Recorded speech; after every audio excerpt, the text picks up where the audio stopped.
Selamat pagi pemirsa, saya Daniel Agustran akan menemani Anda dengan beragam informasi terkini di antaranya. Amankan aksi tolak RUU HIP Polres Labuhan Batu, siagakan 160 personel. Predator anak di Padang Lawas Utara ditangkap. KSJ bersama Bupati Batubara sedekah beras pada kaum duafa. Selain cuplikan berita tadi, kami juga akan menghadirkan beragam informasi lainnya. Pemirsa, kita jelang sumut hari ini pagi selengkapnya.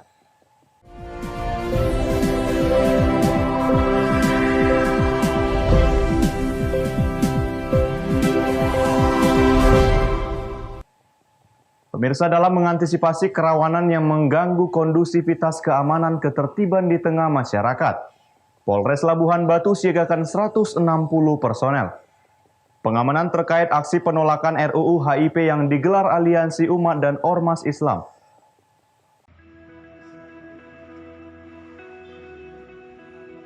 Polres Labuhan Batu mensiagakan 160 personilnya dalam pengawalan aksi penolakan dan pembatalan rancangan Undang-Undang Haluan Ideologi Pancasila yang akan digelar oleh Al-Uwais Jumat sore di gedung DPRD Labuhan Batu, Sumatera Utara.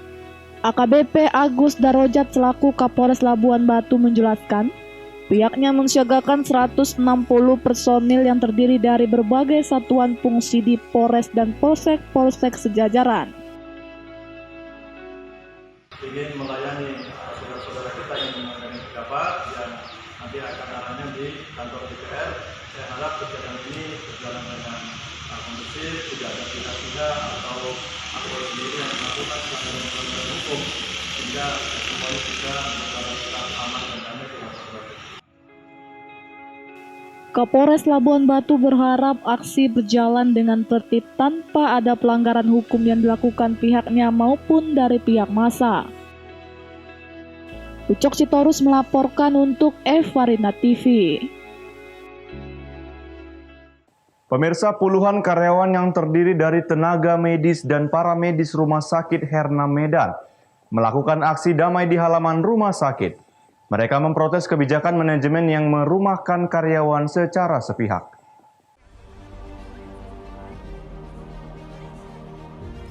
Aksi damai karyawan yang sebagian besar merupakan perawat Rumah Sakit Herna ini digelar tanpa orasi.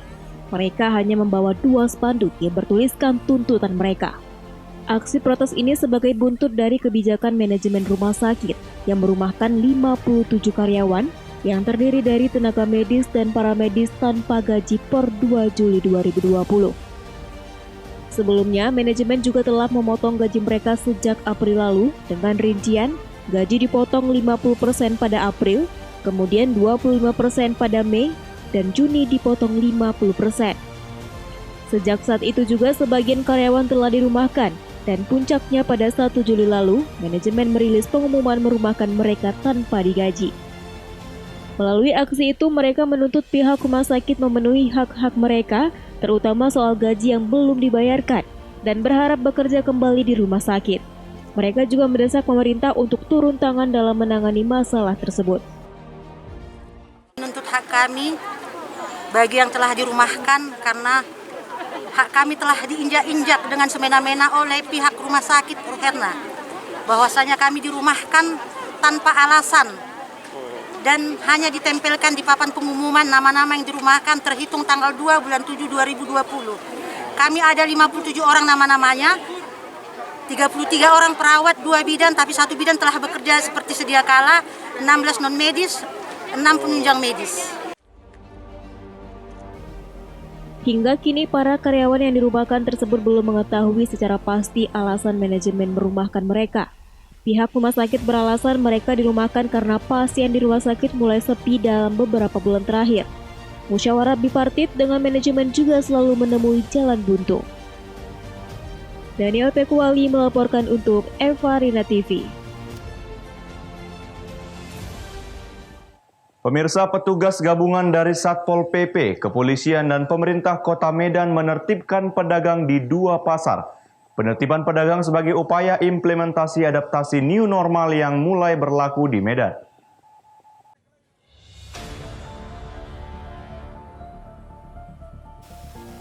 Dalam aksi penertiban kali ini, petugas gabungan menertibkan lapak pedagang yang berjualan di pinggir jalan di sekitar Pasar Sukaramai dan Pasar Simpang Limun. Melihat kedatangan petugas, para pedagang berusaha menyelamatkan barang dagangan mereka. Namun petugas tetap mengamankan barang-barang pedagang karena sebelumnya telah diingatkan untuk tak berjualan di bahu jalan maupun di atas parit. Selain melakukan penertiban barang dagangan serta lapak pedagang pasar, petugas juga mengimbau agar pedagang dan pembeli yang berada di kawasan pasar untuk tetap mematuhi protokol kesehatan, menggunakan masker serta mencuci tangan di masa adaptasi kenormalan baru yang mulai diberlakukan di Medan.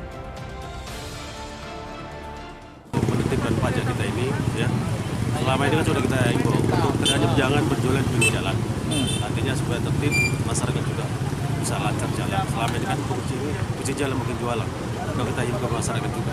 Sudah diimbau ya Bang ya? Udah diimbau pakai surat segala macam. Jadi kan sampaikan.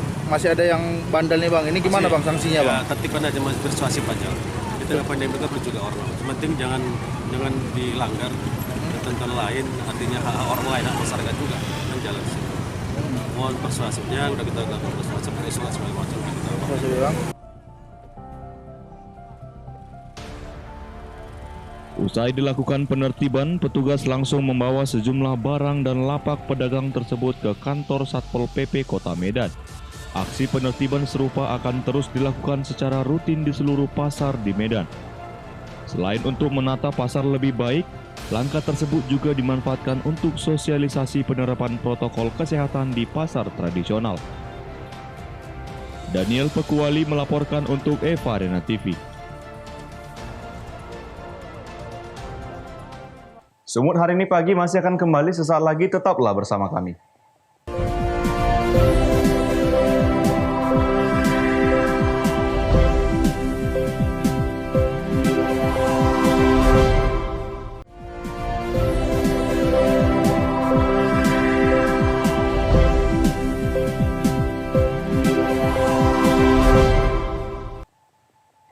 Terima kasih masih bersama kami, pemirsa. Seorang predator anak di bawah umur di Kabupaten Padang Lawas Utara ditangkap Polres Tapanuli Selatan.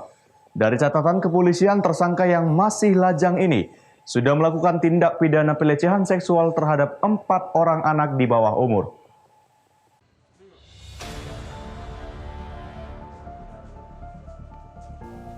Tersangka RT 21 tahun, warga desa Huala Beringin, Kecamatan Dolok, Kabupaten Padang Lawas Utara, akhirnya berhasil diciduk Satuan Reskrim Polres Tapanuli Selatan dari persembunyiannya. Tersangka merupakan pelaku pelecehan seksual terhadap 4 orang anak di desanya. Untuk memuluskan kejahatannya, tersangka mengancam korbannya akan dibunuh jika memberitahukan perbuatannya kepada orang lain. Korbannya 4 orang anak perempuan yang berusia 5 hingga 10 tahun. Kasus ini terungkap setelah salah seorang korban mengalami sakit dan pendarahan, hingga akhirnya terpaksa dibawa berobat ke tenaga medis. Dari pemeriksaan medis inilah akhirnya kasus ini terungkap. Orang tua korban yang tidak terima anaknya dilecehkan langsung membuat laporan ke Polres Tapanuli Selatan. Jadi Bang, kenapa lah kau berkosa anak-anak tuh Bang? Kenapa? Nggak tahu Pak. Nggak tahu kenapa, datang nafsu atau gimana? Iya Pak. Kau memang nafsu untuk anak-anak atau orang dewasa? Karena itu menonton film apa Pak? Apa? Porno Pak. Pernah apa? Film porno Pak. Oh, film porno. Iya Pak. Kapolres Tapanuli Selatan AKBP Roman Semaradana menyampaikan, semua korban masih satu kampung dengan tersangka. Ya, perbuatan cabul kepada anak-anak ini dilakukan oleh Saudara Rahman Ritonga.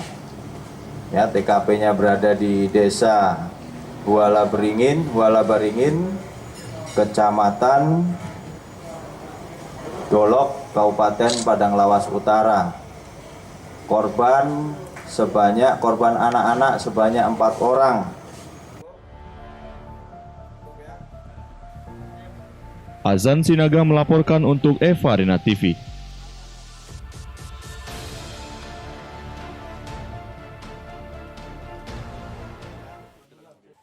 Pemirsa, tim gugus tugas percepatan penanganan COVID-19 Kota Gunung Sitoli menyatakan seorang pasien yang sebelumnya positif saat ini telah sembuh COVID-19 berdasarkan hasil pemeriksaan swab. Kini Kota Gunung Sitoli kembali pada status zona hijau.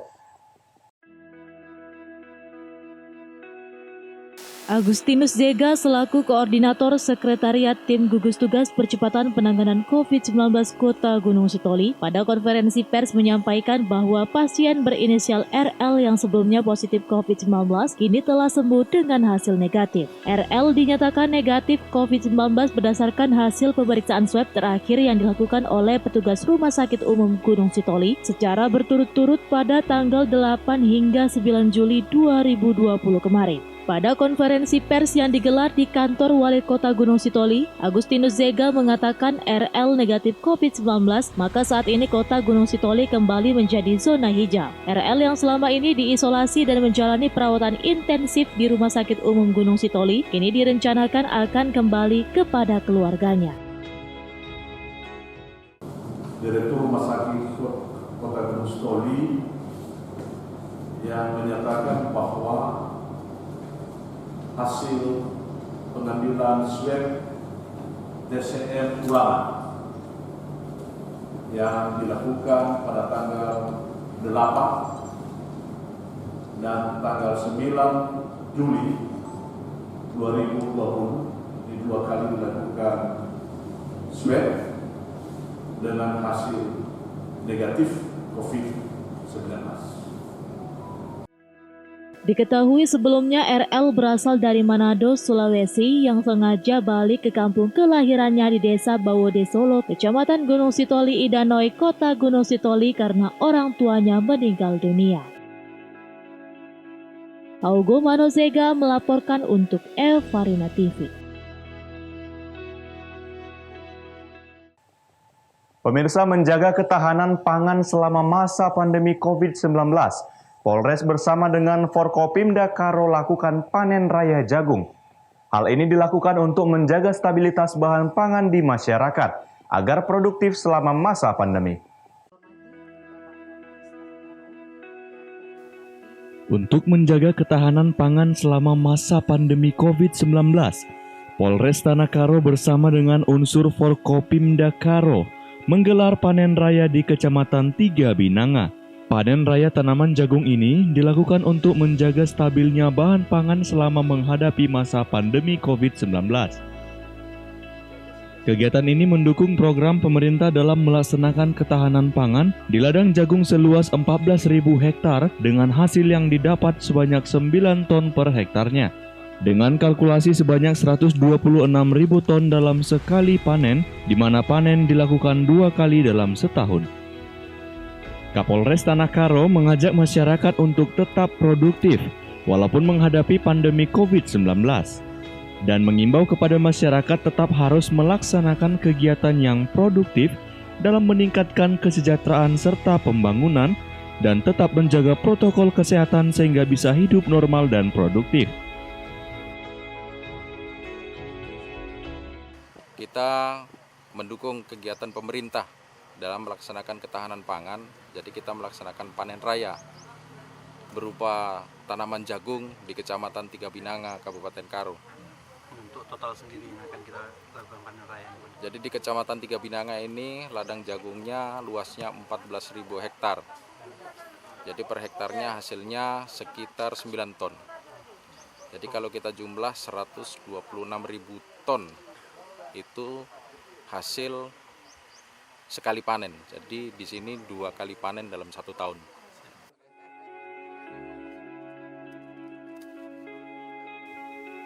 Masyarakat juga diimbau untuk tetap mengikuti anjuran pemerintah sesuai protokol kesehatan dengan cara memakai masker, jaga jarak, mencuci tangan dengan bersih, dan menjaga kesehatan untuk memutus mata rantai penyebaran COVID-19. Chandra Bukit melaporkan untuk Elvarina TV. Sebut hari ini pagi masih akan kembali sesaat lagi, tetaplah bersama kami.